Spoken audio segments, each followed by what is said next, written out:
Welcome to American Education FM, everybody. I'm Dr. Sean Brooks. Okay, everybody, welcome back. I tell you what, I'm going to jump right into education stuff here. I have jab-related things as well. And in the description below, what I'm going to do is I'm going to link a particular presentation that a listener of the show sent me in the BitChute comments. And it really is an incredible presentation of a lady who has a channel on Odyssey. And she breaks down the shots and sort of the quick government control history of the whole thing. How, of course, it's a weapon from the Department of Defense, and she also talks about 5G as well, but it's really one hell of a presentation. It truly is. So I will link that in the description below. Make sure you check that out. Okay. I know that this was making the rounds the other day regarding education here, and this is from Not the Bee. Again, a Pennsylvania high school had students stage a walkout in protest of transgender bathroom rule, citing safety concerns for female students. Now, you know what my take on this is going to be. Again, I'm glad that they had a walkout regarding all of this tranny nonsense. That's good for them. They can bankrupt the school district by just not going anymore. That's really what they have to do. And again, you had a bunch of parents on the side of the road. This was last Friday, by the way. But you had a bunch of parents on the side of the road taking pictures of him, applauding him, saying, "Yay, good for you." And then they just kind of did some laps around. Again, I don't know if they actually drove home or not, or if they all skipped, or what it is that they did. But they need to just not go anymore. Again, these little walkouts and these little protests, you're still enslaved. You're still wrapped up in the school district and in the environment that is lying to you. So a lot of people, again, on social media were saying, well, they won. They're fighting back and they won. I'm actually having a hard time figuring out what they won. They didn't really win anything, and they aren't really fighting back. Again, if they just left, they'd make the school district bankrupt. And as you've heard me say before, that's a play that these school districts aren't counting on.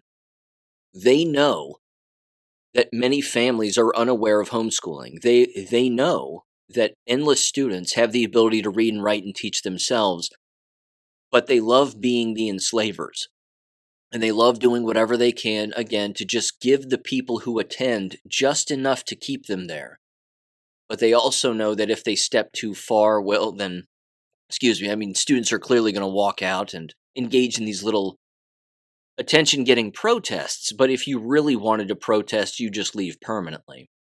Here's what the article says. It says, these kids, hundreds of them across the Percomen, if I'm saying that right, school district, just up and walked out of their classrooms on Friday after the school board failed to enact proposed policy 720, a policy which would have required students to use the bathroom that corresponds with their biological sex. It says kids were upset, girls, we wanted to protect them, they were upset. They didn't want men in their bathrooms. That's what one person apparently told a Fox News outlet. It says this was the main issue, and it will continue to be as long as we let this continue. Boys can be disgusting creatures, and when you give them access to the girls' room, they're going to take advantage of that. Many of these quote-unquote trans women we're seeing today consider themselves lesbians, and that's why this protest is happening. Men are attracted to women even when they're dressed up as a trans woman. It says proposed policy 720 came about after a female student complained of sharing a bathroom with a biological male, though it's not confirmed that this was in fact a boy. Let's see. It says when Fox News reached out to the district for comment, the school board's president said, quote, although I voted differently than the majority of the board as board president, I respect the outcome of the vote and those who voted against expediting the policy. I also appreciate our student body, those who came out to the previous board meeting to vote, and the 300-plus students who used their First Amendment right to voice their opinion in favor of the policy during their protest on Friday. It says hopefully when the policy comes up for a vote again, the results are different. It is, by the way, the school board's job to listen to their constituents, and these 300-plus students included several of the board members are up for re-election in November, so they better get it together or they'll be out of here, blah, blah, blah, blah, blah. See, again, this is why this grinds my gears. This is one of the things that the entire public and the parents and the students just aren't figuring out. These students went back to school. They went back. So the policy is in place. You can poop and pee wherever you want, regardless of, your ability to play pretend or not, in the delusional world that these students live in. But again, who's delusional really? Is I mean, it's clearly everybody. It's clearly the individuals not only wanting to go to the bathroom in a bathroom that isn't theirs based on their biological sex, but it's the students who just did a lap around the school in protest, and then where'd they go? They all went right back into the building. So, this is not to be harsh. I mean, this is just, it's one of those give me a break stories. Give me a break. What are they doing? What are they actually doing? They're not really accomplishing anything. I think it's sad, but it is what it is. Here's another one. This is from WND. Students leaving public schools in record numbers as more families opt for homeschooling. See? It's almost like you'd want to hand this particular article from WND.com to all of those students walking a lap around the building. Do they not know that this is a thing? It says students are withdrawing from Texas public schools in record numbers as more families are opting to homeschooling in the wake of the coronavirus pandemic. It says the Lone Star State saw nearly 30,000 withdrawals from public school to homeschool for students in grades 7 through 12 during the 2021-22 school year, according to data released by the Texas Education Agency in an open records request to the Texas Homeschool Coalition. I'll tell you what, that right there too is an excellent opportunity for an open records request. People should contact their state departments of education, and this is Texas's version of the State Department of Education, the Texas Education Agency. But contact your state departments of education and ask them, how many withdrawals have you had within school districts in your state? It has to be staggering. It has to be. If it's 30,000 students in just Texas, give or take, 29,765 just last year. Again, in the state of Texas, that's incredible. It's absolutely incredible. So that's going to go up. That number's going to go up. So again, you can get on the right side of history here, I think, with much of this, or you can continue to just play the games, follow the leader, as you all text each other on your cell phones and say, hey, we're going to have a walkout because of this bathroom policy, and we're going to stand up for the girls, and that's what we need to do.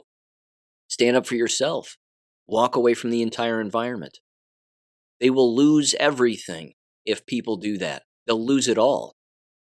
They'll lose thousands from just a handful of students leaving. That will panic them. But if the entire building leaves and the vast majority of the students leave, yes, unfortunately, there's going to be some who are tied to it for, superficial reasons. But again, as you've heard me say, one of the interesting things is what are these people going to say to themselves and the people around them when they age? See, this time that we're living in is remarkably crucial. In the future, as students who attended American K-12 schools, in particular when they were older and at least still had the ability to think to some extent, high school students in particular, what are they going to say when they leave and they look backwards as an adult, assuming they're not jabbed, and they end up saying something like, well, what did you do during the 2020 pandemic and that entire charade? Not to mention, what are they going to say with the people that they're around? And what are the people around them going to say back? What are those people going to say to them? I mean, they're going to talk about it to some extent. So what'd you guys do back in 2020? They're going to say, I withdrew. I didn't go to school anymore. My parents pulled us out. We homeschooled ourselves. It was absolutely fantastic. We had all kinds of freedom. You mean you actually attended? You kept going to school? We didn't. It was the best decision we've ever made. Those conversations have already taken place. Those conversations will take place in the future. Not to mention, what are the looks on the faces going to be of the people who actually still attended and have to hear that side of the equation? And they're actually having a conversation with someone who knew better and walked away permanently. I mean, what's the look on their face going to be? They're going to look at that person like, oh, geez, I guess I could have done that, but I didn't. I just kept going along, to get along. It's going to be an embarrassing moment for a great deal of people if they come to their senses. But they're going to cross paths with somebody who's going to look at them and look down on them as if to say, why did you still attend? I just think it's going to be an interesting social dynamic as things go forward. Again, you've heard me say regarding the jabs themselves, when children wake up, and I have a lot of jab stories, by the way, excuse me, local ones too, but when individuals start to wake up and start to age with time, children are going to look at their parents and say, again, why did you go along with it? Assuming that their parents, who again may be jabbed, are still alive. That's going to be a conversation that takes place. It's going to snap a lot of people out of the matrix almost instantly. But again, unfortunately, with some of the departed, the people around them have no idea that it was jab related. And that actually just kind of spills right into the jab stuff now. Again, that's really all I have for education related things. Sure, there's other things taking place, but it's just, this thread just continues to run through all of this. This happened just the other day. Temple University's interim president collapsed on stage and died right there. Now, this video exists. And this is interesting because, again, you have a media that has the video because this individual, ironically enough, was attending a memorial service on campus and fell over in their chair. And again, it was being recorded. There were numerous cameras there recording this memorial service, but they're not showing the video. Now, again, I understand that people would say, well, what good is that going to do? Well, the fact is that watching a university president or an interim president fall over, ironically at all places, another memorial service for someone else, clearly from the shots, clearly this person was jabbed. 72 years old, middle of the day, bam, just face plant. I assume a face plant. They slumped over in their chair, dropped their papers, and then fell to the ground. But we need to see these videos. These videos need to make the rounds because it's going to be people like us who take those videos and put them out there and say, this is jab related. And again, the story itself is evidence enough, I think.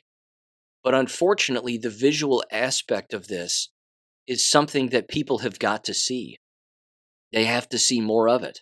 It has to happen again. You've heard me say regarding sporting events, this has to continue to happen on camera during live events.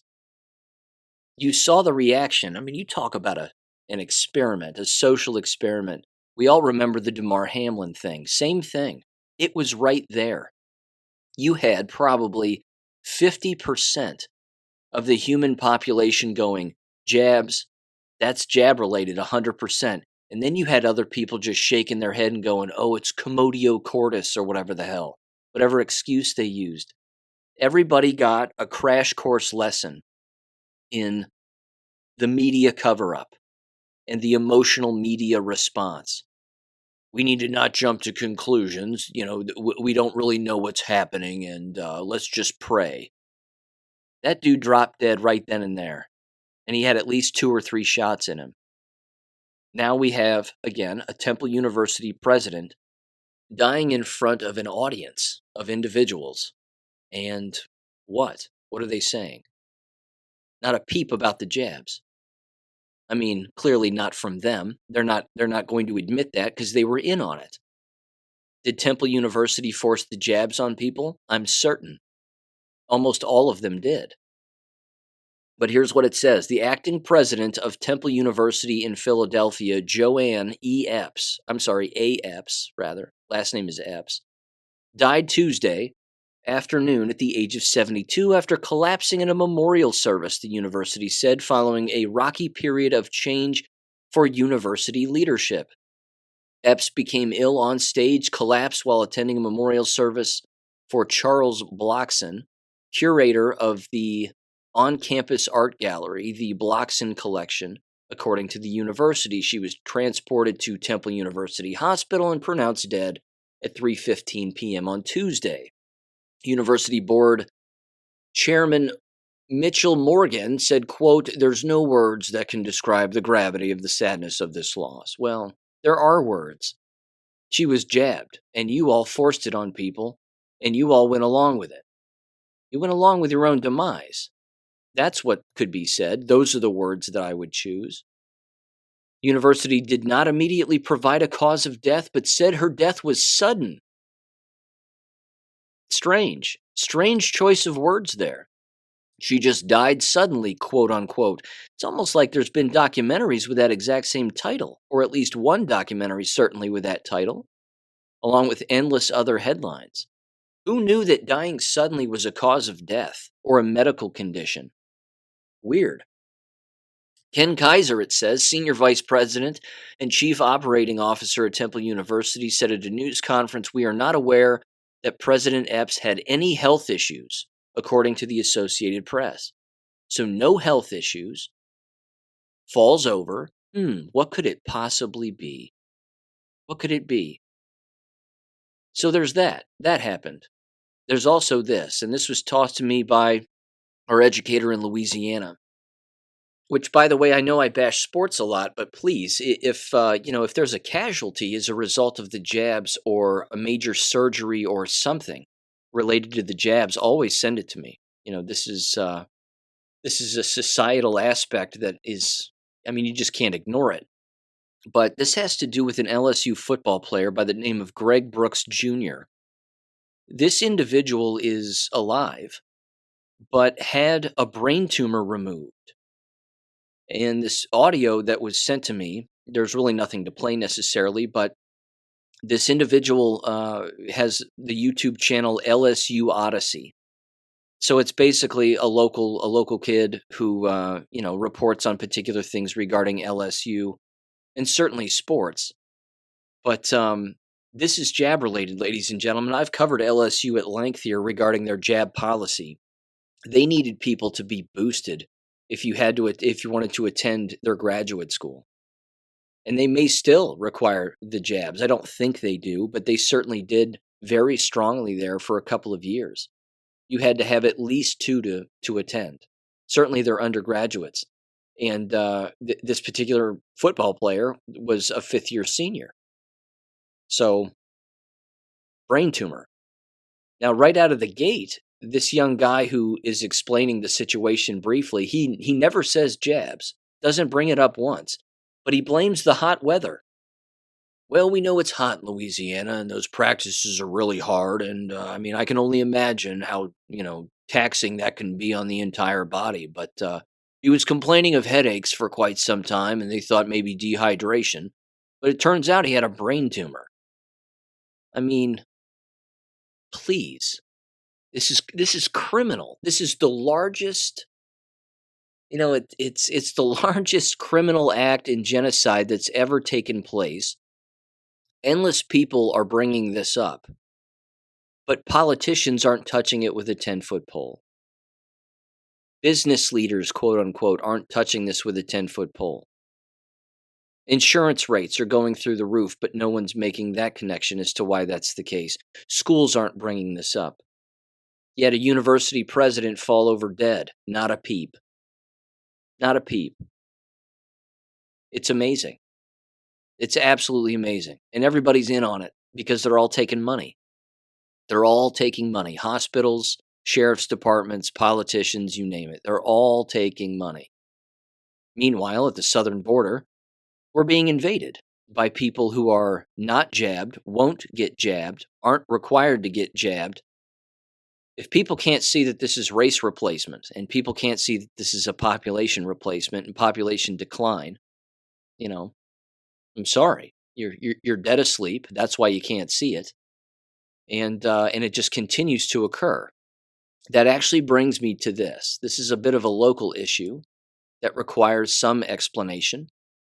And again, I just want to preface this by saying I'm not mocking anybody. I'm not making fun of anybody. That's not what's happening here. I'm asking people to think for a minute, to just think. There was a local woman. Of course, many people in the town where I live have died, and quote unquote died suddenly or died unexpectedly or too soon, whatever phrase you want to throw in there. and people are not connecting the dots. So this happened. An owner of a hair salon in town passed away in New York City. They were visiting New York. They send their children, of course, here to the local school district, apparently, and she leaves behind, um, let's see, her husband and at least one child. This individual, again, was in New York City. Apparently, their flight back to Oxford, Ohio was canceled or delayed or something to that effect. They got in a cab or an Uber or whatever and went back to their hotel in New York and went up into their room and passed away. And this again happened seemingly in the middle of the day, I would assume. Either way, this particular individual's name is Lisa Campa, if I'm saying that right, or it's spelled Ciampa. This individual was 52 years old, not an old person, and again, no underlying health issues, nothing related to any of that. Was this person jabbed? That's the question. And so I'm going to read their community involvement here, and you can make that choice yourself. Keep in mind, this particular hair salon that she owns employs, of course, a great deal of people, and at the exact same time, this hair salon went along with a mask wearing. Again, lots of hair salons did, I know, and that makes zero sense because it's a hair salon and, facials are received as well, and manicures, pedicures, things of that nature. I think there's even a masseuse there. But don't forget your mask. This individual, again, and you can, anybody can look this up with any of the departed. If you're curious as to whether or not it was the jabs, there's very basic dots that you can connect that would indicate that this was in fact the case. But you decide. They sat on the boards of the Oxford Visitors Bureau, the Oxford Chamber of Commerce, and they were also on the Board of Trustees for Hyde Memorial Hospital. They were awarded the Oxford Citizen of the Year in 2011. And there you go. What do you think? Jabbed? Yeah. You can't be a part of local politics. You can't be a part of local conglomerates, certainly a hospital board of trustees, and not be jabbed. It's right here. It's right in front of them. It's right in front of everybody. And here's the thing. I'm going to play some audio now from the local city council meeting that just took place the other day. I'm going to play two clips. One, you're going to hear the mayor specifically bring up this individual as another individual brought her up, toward the end. So basically what happens is at the end of these city council meetings, they'll go around the horn and they'll basically just provide, their 2 cents on whatever it is that they think is important that they want to bring up. Actually, first, what I'm going to play is I'm going to play a woman, and this was, again, her time to speak. This is what she brought up as being important. Again, this is going to tell you how brain dead these people are and how brainwashed and just out to lunch they are. They have no idea what's going on. They have no idea what they've advocated for, but this right here is an Amber Franklin, and she's a black woman, and you're going to hear what apparently is important to her and what she finds interesting. So this is what she said at the end of the last city council meeting regarding, things that are going on in the town. Give this a listen in 3, 2, 1. Living Room Conversations is back at the Interfaith Center. We had a great conversation about Barbie. There's a conversation early in October. Just go to their website. It's a Friday. They're all Fridays at noon. There's lunch provided. The next one in October is again on abortion rights. And then the one in November is on marijuana. And the election will have happened by then. So either way it goes, we hope to have a robust conversation. And we really do want people who hold different perspectives to come out. The conversations are not as enjoyable if everyone around the table views things the same way or more or less the same way. That's all I have. Thank you, Jason. Okay. And there you have it. There you have it. inside the mind of a city council member right there. People voted for that. I didn't vote for her. That's insane. That's absolutely insane. Living room conversations. It's a group where we get together and talk about useless shit. You know, like the movie Barbie. And we're going to talk about marijuana too, and how marijuana is on the Ohio ballot and recreational marijuana use. This right here again. You can't fix this. You know, you just can't. You can't fix this.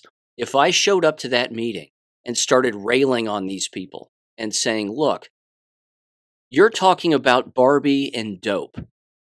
Now, me personally, first of all, on the marijuana issue, I'm going to vote against it. Recreational use of marijuana is remarkably problematic. It's not going to ease anything, and people don't understand, again, the satanic plan behind all of that. It's all designed, again, to brainwash people. Amotivational syndrome is a real thing. That is a real condition brought about by dope use. Without a doubt. It just makes people lazy. It makes them stupid, lazy. That's the way that it is. I'm not doubting that natural marijuana has medicinal use and certainly alleviates certain side effects of particular things, helps people sleep, et cetera, but this is being done to distract the public. It's all being done to, again, continue to, soften the mind, we'll say, among other things.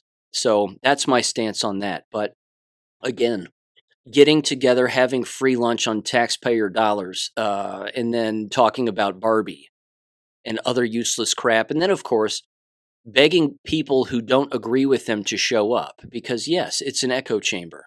The vast majority of the citizens of any town or city are not going to attend such a useless meeting with useless people talking about useless things. They aren't going to. We have brains. And these people, again, need to be mocked.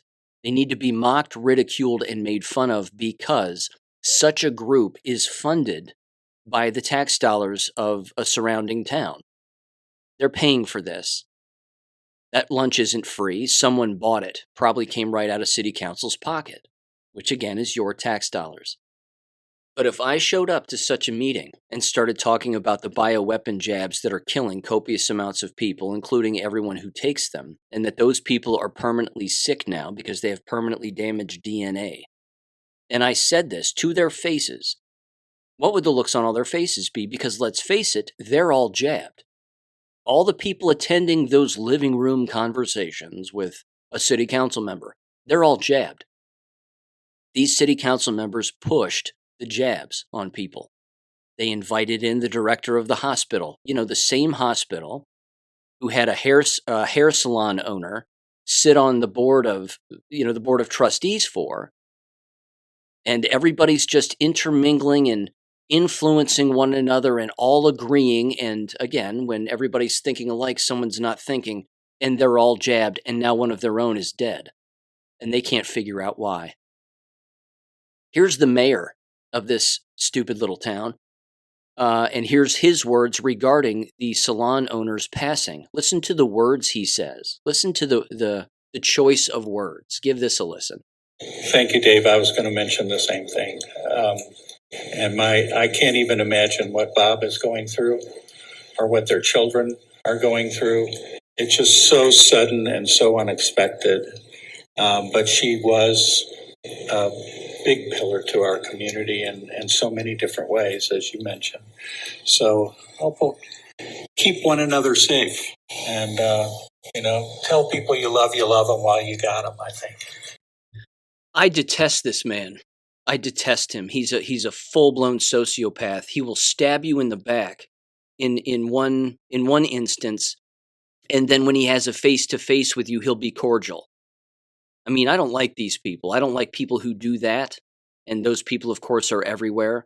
They'll be polite with you in a particular setting, but then again, they'll shit all over you in another setting and have no problems or qualms about doing it. This guy is a sociopath. He pushed these shots on endless people. This was the same man who was on Don Lemon CNN, Monkeypox Don Lemon. He was on his show back when Lemon had a show, and he was disappointed that the people in Oxford couldn't be forced to take the shots, that they couldn't be forced to not congregate with one another. That's this same guy, Bill Snavely. Look it up on YouTube. Bill Snavely, Don Lemon. Check out the interview. He's a sociopath. And now he's got the actual stones, albeit soft, I'm sure. He's got the stones to say that, oh, what a pillar of the community we've lost, and such a pillar, and I can't imagine what's going on, and they happen to die unexpectedly and so suddenly. Interesting choice of words. Suddenly and unexpectedly. It's almost like we're hearing that all of the time, and yet people don't know why. You've also heard me say this. I'm not going to go to these city council meetings, not ever. I won't do it until one of them passes from these shots. Then I will show up and I will say, I told you so. And then what I'm going to do is I'm going to tell the entire town that I emailed all of these people on numerous occasions with every document that I could possibly email them. I put it all in one giant PDF and I send it to them. All of the books that have been written about this, my own included. All the documentaries that have been published about this, all of the peer-reviewed articles that exist, all of the Substacks. I have this giant email that I sent all of them, and I said, you're culpable in this. You're responsible. Now the so-called pillars of the community are falling over, and they can't figure out why. A couple of years ago when I gave that school board speech, the entire town was scared shitless from that speech that I gave. Excuse me. They were scared. And they should have been. It was apparently making the rounds all over Facebook. And all of the different Facebook pages that exist in these kinds of towns are actually really disgusting. But you can't hide from anything. I mean, there's a Facebook page for the road I live on. In the neighborhood where I live. They have their own Facebook page. I've never even seen it. But it's just ridiculous. And then, of course, the town has one. City council has one. And this council has one. And that group has one. They're all on Facebook and they all talk about stuff. But when I gave that speech, it was all over all of those Facebook pages. That's what people were telling me. And I said, good. And they said, man, you really scared a bunch of people in town. I said, good. It makes me wonder whether or not this Lisa gal was making fun of me, like a lot of people, I'm sure. Whatever, he doesn't know what he's talking about. He's not a medical doctor. He has no idea, and we are the pillars of this community, and we have AIDS now. And we're dying, yes, but it's not because of anything that we've done. No. People just die unexpectedly sometimes when they have no health issues whatsoever, no family history of illness, and, perfectly fit. This woman, by the way, was rail thin. I mean, she was a healthy looking woman, 52 years old. And they're not even scratching their heads. They're just folding their arms and going, we lost a pillar of the community. Your finance director is dead. Copious amounts of people are ill. An owner of a major business in town is now dead. The list of people dying is stacking up and the walls are closing in. On the road where my parents live, there's at least 3 people who are already dead from the shots. That's massive. That's a big deal. But I'm only going to go back to a city council meeting, which I've never been to one before, but I'll go, and I'll speak when someone on the council is dead from the shots. And I'll say, and again, whether it be the mayor or the Jason Bracken idiot, it's going to be one of the two. They're in my dead pool.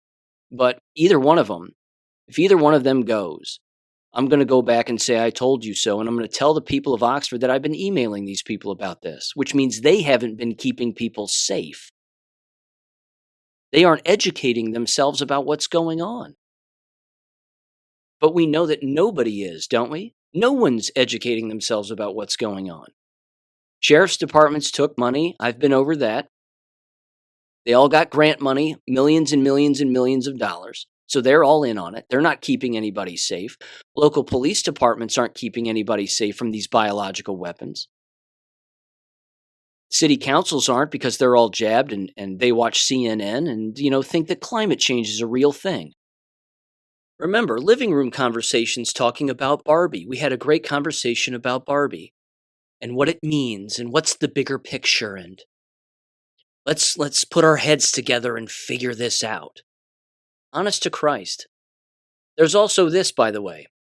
This was from a month ago. The People's Voice, 1 month ago. CDC admits it faked 99% of COVID deaths to scare public into taking the vaccine. This is newly released data from the CDC reveals that most recorded fatalities that were blanket blamed on COVID were caused by something else. What's that something else? According to the CDC's COVID dashboard, just 1.7% of the 324 COVID deaths registered in the week ending August 19th had COVID as the primary cause of death.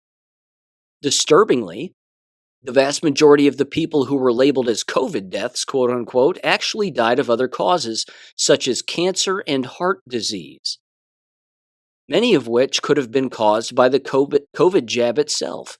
You think? Yeah. In fact, the rumor with the hair salon owner was that she had cancer. Again, I assume that that's true. I don't know that for a fact, but that's what I heard. Well, when did she get cancer? Before, during, or after the jabs? Let me give you some other examples here, too. There was a Virginia Democrat female who apparently has a brain disorder now, and she knows that she's going to die as a result of this brain disorder. Her name has slipped my mind, but this hit the news earlier this week. Again, what from? Seemingly healthy young individual? What from? A brain disorder. Jab-related? Probably. Then you have this. Governor Mike DeWine tests positive for COVID-19 after experiencing mild cold symptoms. Well, at least he had the shots. It could have been a whole lot worse. It says the governor reportedly had 101-degree fever at the time of taking the test, around 5:30. DeWine is a criminal of the highest order. The things that this monster has done in the state of Ohio are incalculable. The very jab lottery system that he had set up was an absolute abomination. And the number of people who were dumb enough to actually get the shots so that they could then participate in the chance to win $1 million. I mean, God bless. It's exhausting. It's just exhausting. His positive test, it says, came just hours after he and Columbus Mayor Andrew Ginther met during a press conference to announce a new initiative against gun violence. Great. Come and take it, buddy. Come and take them. Find out what happens. COVID-19 hospitalizations have been rising since late summer, although, thanks to some lasting immunity from prior vaccinations, the infection's not nearly as much as this time as it was last year. It's because you have more death this time around. They're actually writing in this CBS News website, 10tv.com, that vaccinations give you immunity, but that they don't last very long, which is why you have to get more. Who believes this? There are people who do. Probably the same people attending the discussion about Barbie. Not to mention, of course, the fake tests. Well, he tested positive. Well, of course he did. Did he accidentally spill a Diet Coke on it? Because that would provide a positive test. Because again, the tests do nothing. They don't work. They don't test for anything. Maybe he wiped his cat's ass with it. Who knows? It's absolutely crazy. That would be another thing that I would say at a city council meeting. I would tell everybody that the tests, of course, are completely fake, totally faulty. And then I would encourage all of the school children to spit on them, or again, run them under a faucet of dripping water, clearly, and then take a picture of their predetermined positive test and send it into the school so that they can get 10 days off of school because they quote unquote have COVID. And if you want some free time off of work, well, spit on your test or again, just rub it in the dirt and then wait for it to test positive. Send them the picture of your fake positive COVID test and say, well, I don't have any symptoms. I don't feel ill, but I tested positive, because that makes sense. And then send it into your boss and, you'll get some time off of work. People do that, by the way. I mean, I've brought it up on the show. That's a thing. That's an actual thing, just to get out of school and get out of work. I love it. But these people have no flippant idea that these tests do nothing. They still test one another. Well, I tested positive, which is why I can't show up to the meeting. They actually believe it. These people have to expire, ladies and gentlemen. They have to go. You can't walk through life being this dumb and this brainwashed and expect to survive, because look what's happening. They're destroying our country. These people are destroying towns, cities, and our entire nation because they believe things that aren't real. These people have to expire. They've done it to themselves and they don't even know it, but they've got to go. You've heard me say in the past that these people don't even know what Substack is. If you were to say, do you know what Substack is? They'd be like, oh, it's a COVID variant. That's probably what they'd say. I mean, Substack is riddled with the truth. It's riddled with thought and theory and fact. It's riddled with it. Here's one right here. ugpius.com. .substack.com is I think I'm saying that right. A plague chronicle is what it's called. Let me read this. Let me read this for you here. And again, I wouldn't normally read through an entire Substack, but this is a short one and rather important. It ties in with everything I just brought up. Here we go. It says, quote, inability to, I'm sorry, here's the title. The title is this: Study. With each COVID vaccination, healthcare workers get sick, applying for progressively more leave and taking more analgesic medication after each dose. It says, quote, inability to work following COVID-19 vaccination, quote unquote, is a modest paper just published in Public Health from last November. Analysis data from the COVAXer, COVACSER cohort study conducted out of Würzburg to monitor the effects of COVID infection and vaccination on healthcare workers. Of 1,831 COVAXer participants who were surveyed on their experiences with vaccination between the 29th of September of 2021 and the 27th of March 2022, 1,700 met criteria for inclusion in the present study. We're looking, therefore, at the effects of the first, second, and third doses. From that abstract, it said the following. COVID-19 vaccination has emerged as a key strategy to control the spread and severity of SARS-CoV-2 infections, particularly among healthcare workers. However, vaccine-related incapacity could overwhelm public health care and must be addressed as part of this important prevention strategy. Vaccine-related staff absences must be considered in light of the future COVID-19 booster vaccination campaigns and the challenges posed by the continuing COVID-19 pandemic. The COVAXer sample is overwhelmingly female, 87%. Only a minority, 18.6%, were physicians. It is also relatively young and healthy with a median age of 39. We're talking about healthcare workers here, nurses, for example. It says the vast majority of everyone in the cohort received BioNTech Pfizer for each of their 3 doses. Across all 3 doses and all 1,704 participants, the jabs resulted in a total of 1,550 sick days. Here's the chart of averages of sick days for each dose. Yep, it increases. Pretty easy chart to understand. I think a 4th grader could understand this. The first dose, yep, there are sick days there. Second dose, it quadruples at least. It's almost times 10 as much. and then the third dose is higher than that. It says, and here's the percentage of healthcare workers claiming some amount of sick leave for each dose. With each dose, it increases. It continues, it says, quote, overall, the boosters resulted in 27.9% of the entire sample taking at least one day off of work. Of 21 participants who received AstraZeneca for their first dose, fully 11, or 52%, landed on sick leave. Moderna was also clearly worse than the BioNTech determined average, sending 106 of 255, or 46% of the participants who received it as their third dose, home for recovery. They're not going to recover. The broader subset of healthcare workers who took medication to relieve post-vaccination symptoms paints the same picture. By the third dose, the vast majority of everyone in the sample, 86%, were taking drugs to relieve the acute symptoms of the jabs. It wraps up here.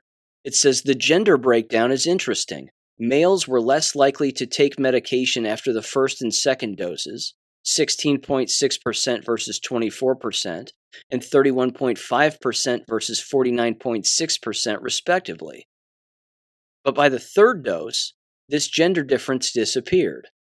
Men were consistently less likely to take sick leave after every dose, however. The authors conclude that COVID-19 vaccination has a non-negligible impact on the staff availability in the health sector, quote unquote, and that it is likely to enhance immune response to each subsequent jab that is responsible for the escalating symptoms. Now, that particular study rings a bell, and I've probably read it on the show before. But here's what the author wraps up with regarding their Substack and analysis of that particular article. They said we're looking at only acute, immediate reactions to vaccination here, not at injuries or other more serious adverse events. The results of the study are clearly confirmed by the overwhelming disinclination of the general public to accept further vaccination after the booster campaign. Even when everything goes right, the vaccines make a lot of people feel sick, and the effect grows more pervasive and more powerful with each successive jab, unquote. Yeah. Now, this brings up another issue, too. And this right here is a huge problem. You have individuals, again, on Substack who are writing articles and getting lots of clicks and lots of shares, but they're not diving into what specific people are actually saying. They're seeing a video or a presentation by somebody, and they're saying, oh, look, this person's talking about how bad the jabs are. This past week, there was this audio clip bouncing around, a video, and you can watch the whole thing if you're interested. I'm sure it may be on YouTube. I'm not sure about that, but I know it's on Twitter. Anyway, and it's on this person's Substack, the Pharma Files by Aussie17, back on September 17th. But it's titled Breaking Dr. Philip Buchholz's Testimony on DNA Contamination in Pfizer's mRNA Vaccine. Hard evidence of DNA contaminants in Pfizer and Moderna's vaccines, quote unquote. I'm going to play a part of this 30-minute thing. I'm just going to play a few minutes. I want you to hear the words that this Dr. Buchholz says, because this guy thinks that COVID is real. Again, he talks about how the shots, you'll hear him say it. He says it very specifically. He'll say, the shots didn't stop the pandemic, but it kept people out of hospitals. No, it didn't. So again, this guy's all over the place. He's all over the map and all over the road when it comes to where this came from, what's really going on. This is a cancer doctor at the University of South Carolina. So this guy prides himself and sticks his chest out on, I study the human genome and exactly what damages DNA, which leads to cancer and so on and so forth. But this guy's all over the road. So let me review very quickly before I play the audio. There was no COVID, doesn't exist. It was a poison, a biological weapon that was manufactured either in Ukraine, United States, China, probably all of those places. And it was injected and put into, rather, the flu shot injection in 2019. That's why people were getting sick and saying, well, this is way worse than the flu. Yeah, because you injected yourself with it. And then the shot rollout of late 2020, 2021, and so on and so on. That right there again is the cause of death. That is the COVID, so to speak. And I'm, again, using that phrase COVID loosely. You know that because you've listened to this show at great length and you understand that. It's not something floating around in the air. And again, for him to say that it prevented illness, there's zero proof of that. In fact, that's impossible. That's like putting a gun in your mouth, pulling the trigger, and saying it prevented you from blowing your face off. No, it didn't. It was the cause of that. It is the cause. The truth with all of this is so simple and so evil, it doesn't really require a person in a lab coat. And he's wearing a lab coat, and I don't know why. But either way, after his presentation, a woman came up, and she's a researcher, and she gave, again, a very good presentation, way more direct than this doctor was. But I want to play some of this doctor's audio so that you can give him a listen and just hear his word usage, because again, he's all over the road here. So here's him talking again at the this is the South Carolina Senate hearing, basically, for the South Carolina government. And here he is in 3, 2, 1. In my professional evaluation of the literature, the Pfizer vaccine did a pretty good job of keeping people out of the cemetery, but it sucked at stopping the pandemic. And it was the best of sucky options that we had.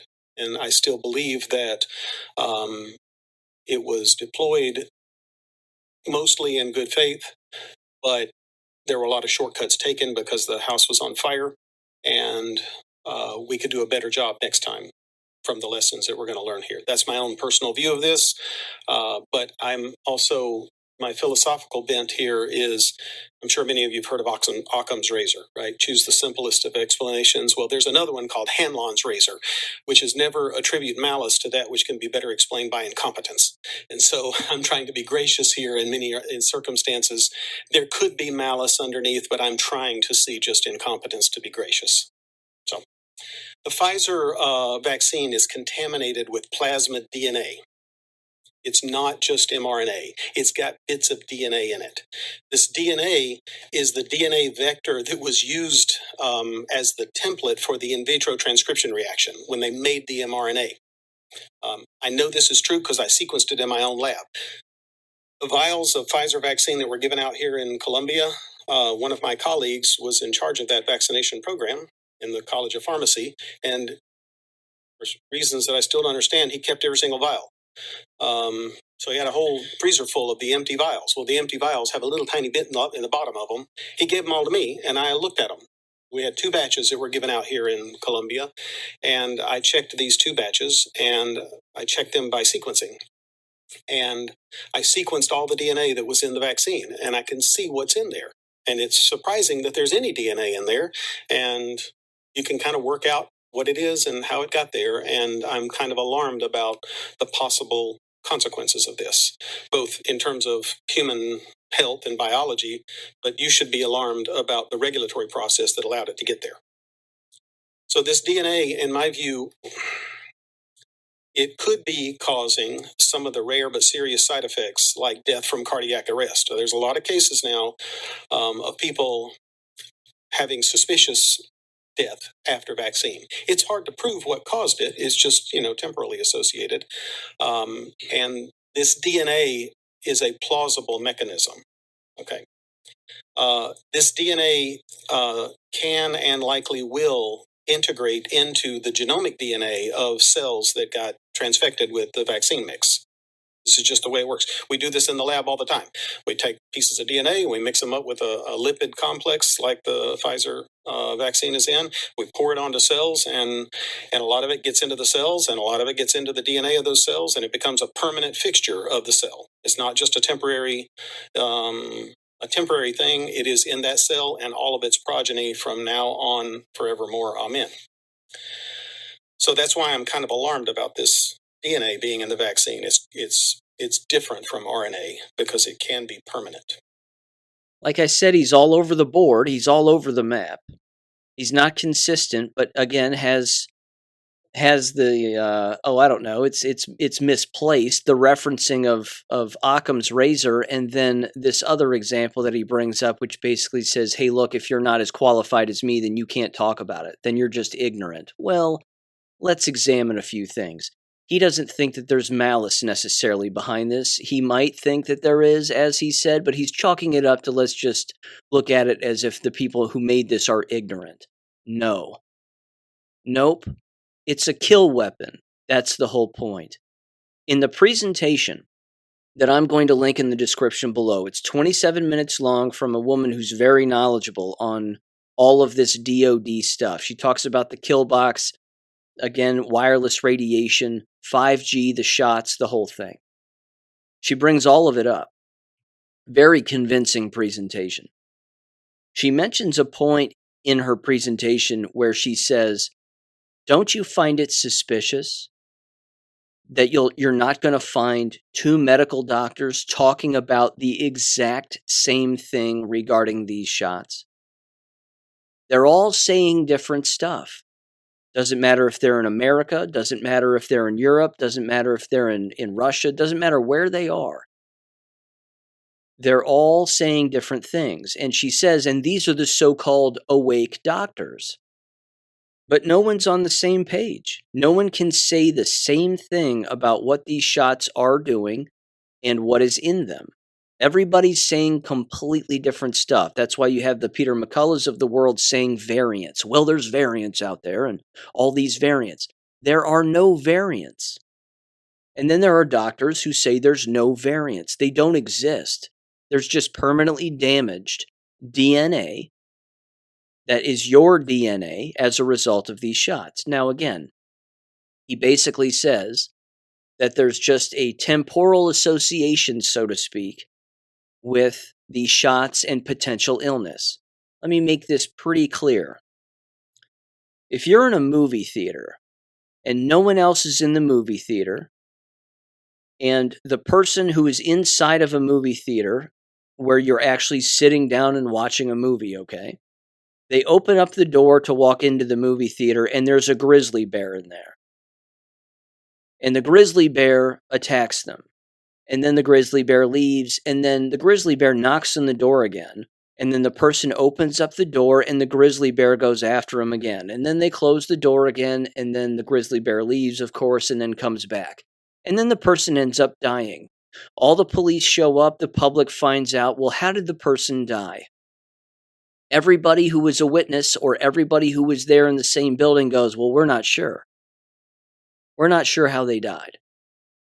What do you mean you're not sure? They have scratches all over them. They're missing an arm and a leg. There's bite marks everywhere. There's blood all over the place. And oh, look, there's a grizzly bear walking around. What do you mean you don't know why they're dead? What's the thing that people have done to themselves over the last 2 to 3 years that they've never done before in their entire life? It's like if we all just took up base jumping and then all of a sudden people started dying from base jumping. Well, we're not sure it was base jumping. We're not sure that that's, we're not entirely sure that that's the cause.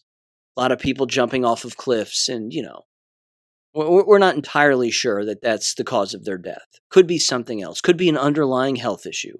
But we do know that it was sudden and unexpected. I'm laying the sarcasm on thick here, but you get what I'm saying. We're not hearing the same things from these same doctors who are on the seeming right side of things. I mean, this guy, bless his heart, but he can't comprehend the fact that depopulation is an agenda. He can't wrap his head around that. But at least he figured out this piece of the puzzle, which is there's DNA in the shots. So where'd that come from? Well, the same way that every vaccination is made. They suck it out of dead animals, or they'll suck it out of dead fetuses. This is common knowledge. This is how they are made. It's in the flippin' ingredients of every shot. There's always fetal embryonic tissue inside of shots.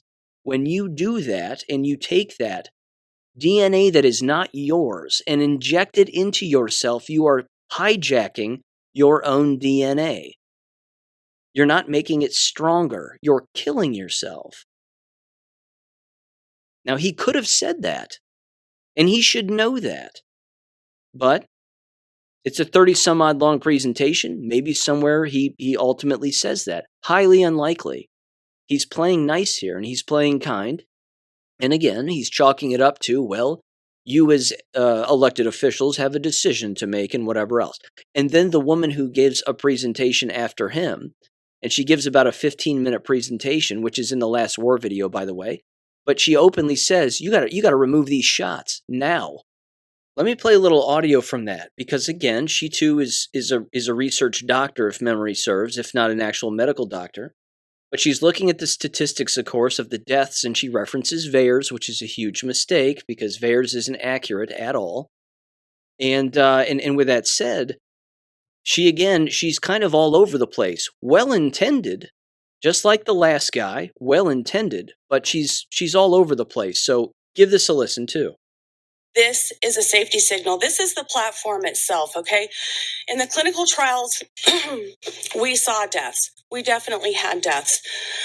That was using process 1 without the contamination, okay? What may not have been clear is that the shots tested on the people in the clinical trials were vastly different than the shots tested or given to people released on the population.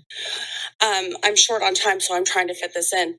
Basically, people were given in the clinical trial a clean shot. Everybody else was given these contaminated shots. Every single vial that's been tested by every scientist around the world is contaminated with these plasmids. And some are contaminated. When Kevin McKernan first tested the vials, he found that one of the vials contained up to about 30% of the nucleic acid material was in fact DNA. So this is not some residual contamination that's carrying over. This is significant contamination. Why does that matter? Gene therapy was never brought to market, even though it's been over 40 years in development, because in the past it caused latent cancers that developed 2 to 4 years after these were given, because it caused lethal autoimmune reactions, even when you were producing human proteins, not viral proteins, not bacterial proteins that you are displaying on the surface of your cells. Think about the logic of this. In traditional gene therapies, and these are gene therapies, they would be classified as gene therapies. In traditional gene therapies, you send in a genetic message to make a missing protein. That protein is identical to the protein that should have been in your body, but you're missing. This time we're sending in a sequence and asking it to make a piece of a viral protein, and we're displaying it on our cells, and then our body is attacking it and killing those cells. It doesn't stay in your arm. They said it would stay in your arm. It goes to every single cell in your body, every tissue in your body. It goes to your brain. It goes to your bone marrow, where then your body is able to attack these cells. It is not a healthy platform for this. There's a difference between using this technology for cancer or for fixing inborn errors in metabolism as compared to using it in a vaccine. There you understand the risk. Here the risks were not told to people. With this DNA being present, what Philip did not touch on is that there are sequences within these plasmids. I personally feel that this is an intentional I believe that there is nefarious intent, and I'm going to tell you why, and it's something that he didn't touch on. There are SV40 sequences, excuse me, there are there are SV40 sequences within the plasmids that were not disclosed to the regulators. The SV40 sequences, if you'll recall, the SV40 virus was a contaminant of the polio vaccines. It is thought that that contamination of the virus, which is oncogenic, caused many of the cancers for the next several decades from the people that received these vaccines. Now, the whole SV40 virus is not in the shots, but what is in the shots is a special sequence. It's called a nuclear localization sequence, which is in the shots to take the plasmid DNA directly to the nucleus of human cells. It is not needed to grow these in bacteria. You would not have to use this to grow it in bacteria for the purpose that they said it was for, to make lots of copies. This sequence takes the DNA to the nucleus of human cells, where it can then be integrated, or where, as Philip said, it is most likely to be integrated. So all this about there's no DNA in the shots, they will not go to the nucleus, they will not integrate with your DNA is not true, and they knew it from the beginning because they knew the plasmids were there. That's a problem. There's also an SV40 promoter only designed to be expressed in human cells, not bacteria cells.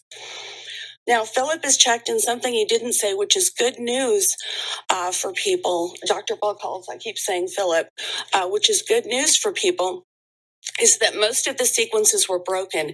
Had they been intact, and if there are any that are intact, and this is something he should have said, we have to check, they can infect the E. coli in your gut. That's what they're designed to do, to infect the to infect E. coli, which means you can be a perpetual spike factory because they're self-replicating, and they would self-replicate in the bacteria of your gut and then make spike over and over and over again. That's a problem. They also carry an antibiotic-resistant gene cassette to kanamycin and neomycin. Kanamycin is the main antibiotic used to treat tuberculosis. Neomycin is another antibiotic that's widely used. People that receive these, if it transfects the E. coli in your gut, it can make your gut and other bacteria, not just that, it can make them resistant to those antibiotics. That is a huge, huge risk. And it's something that's known for plasmids. It's something that they're careful to make sure that you don't have these antibiotic resistance genes if they're making something that should go into gene therapy. And now it's here. Now it's present. Again, that's Dr. Jancy Lindsay. And, she's right. And she brings up a very interesting point, which is the shots are designed to make your body resistant to antibiotics, and as you've heard here, also resistant to foods and things like red meat, and make you allergic and highly allergic to those things. But keep in mind, this right here again is where the media and the CDC and all these other corrupt organizations have a word and a phrase that they'll use to justify, or in their heads, falsely define any angle or conceivable angle that people like us clearly can see. That's where the term long COVID came from. Well, they have long COVID. Well, what in the hell is that? Because that didn't exist in 2020. It didn't even exist in most of 2021. But once people started taking the shots and they kept getting sick, like Mike DeWine and a bunch of other people, well, it must be long COVID then. There's no such thing as long COVID. There's just permanently damaged DNA and AIDS and your inability to fight off infection. That's it. So I'm glad she brought up the part about, the nefarious aspect of it. Again, you can see these doctors agreeing on some things and disagreeing on others. But the explanation for this is actually far more simple than even her presentation. And you know what that is. You know what the answer is. But again, there are endless people who are injected who have no idea.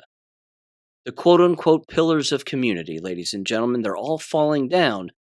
And people can't figure out for the life of them why it's happening. Can't get clearer. It can't get clearer.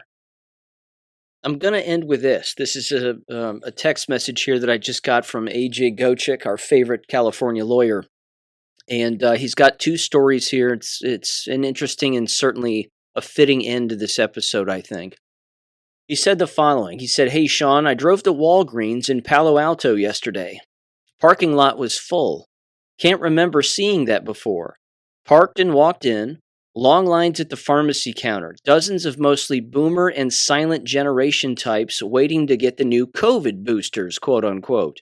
The first 6 shots didn't work and ruined their immune systems, though these idiots wouldn't know it. You'd think the new iPhone 43 came out with how packed it was inside. Most of them were wearing masks.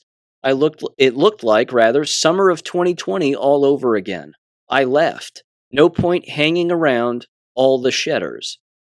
Then he said this, and this is interesting, and it's sad too. It really is, because I feel for these people. I really feel for these people. He said, I wanted to share another incident from yesterday. He said, quote, "A Samsung dryer repairman shows up at my mom's Sunnyvale rental property yesterday. I'm there to meet him and let him inside. He's Korean and puts on a mask as he steps out of the van. I tell him to take it off. He tries to blow me off. I said, I mean it. He asks why. I tell him that they're useless and harmful. Plus, I want to see his face. He is surprised to hear about the harms of masking and removes it. Then he's holding it in his hand. I tell him I don't want to see it. He tries to put it in his pocket. I point to the garbage can outside the complex main entrance. He trashes it. Then I have a talk with him about living life with dignity and that nobody tells him what to wear. He thanked me and said I was a nice man. Others have told him to cover his face before. Then he told me how he lost his small business with 7 employees in 2021 from the lockdowns, so he became a repairman contractor for Samsung and Lowe's. Honestly, after that, I really didn't care about the dryer, though he fixed the problem." Unquote. That's the state of affairs in a nutshell, ladies and gentlemen. That's the state of affairs. That even in all of this chaos, and even in all of this murder, and all of this deception and demoralization, we still have an opportunity to tell people the truth. And some people are still going to hear it. And it might change them. Even for a little while. Might brighten their day just a little bit. That's a beautiful thing. Absolutely amazing. Okay. With that said, ladies and gentlemen, and again, I applaud AJ on that. That's awesome. That's awesome. I know he does that with lots of people. But that's a beautiful thing. You certainly made that guy's day. With that said, ladies and gentlemen, have a great weekend, and I'll catch you on Monday. Peace. Thank you for listening to American Education FM. Make sure and check out AmericanEducationFM.com for more information. Take care, and God bless.